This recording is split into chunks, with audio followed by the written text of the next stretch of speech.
أنا النهاردة جاي أقول لك على حاجة عرفتها عن الصلاة خلتني أستنى وقت الصلاة واللحظة اللي هقف فيها بين إيدين ربنا سبحانه وتعالى بفارغ الصبر.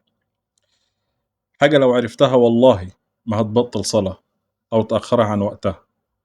لو أنت بتصلي وتبطل أو بتكسل أو حاسس إن الصلاة تقيلة، أوعدك إن بعد الكلام اللي هتسمعه ده هتتغير تماما. لو تعرف حد مش بيصلي أو مش منتظم في الصلاة أرجوك ابعت له الفيديو ده فورا، لأن الدال على الخير كفاعله.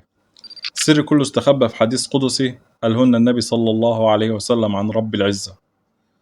قال الله: قسمت الصلاة بيني وبين عبدي نصفين ولعبدي ما سأل، فإذا قال العبد الحمد لله رب العالمين قال الله حمدني عبدي، وإذا قال الرحمن الرحيم قال الله أثنى علي عبدي، وإذا قال مالك يوم الدين قال الله مجدني عبدي، فإذا قال إياك نعبد وإياك نستعين قال الله هذا بيني وبين عبدي ولعبدي ما سأل، فإذا قال اهدنا الصراط المستقيم صراط الذين أنعمت عليهم غير المغضوب عليهم ولا الضالين قال الله هذا لعبدي ولعبدي ما سأل.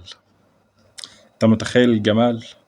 أنت متخيل إن ملك الملوك بيكلمك أنت شخصيا ويرد عليك آية بآية؟ أظن بعد السر ده مفيش حد هيفرط في الصلاة تاني أبدا. احفظ الفيديو ده عندك عشان يفكرك دايما، واكتب في التعليقات اللهم اجعل قرة عيني في الصلاة، واعمل شير لكل واحد بتحبه.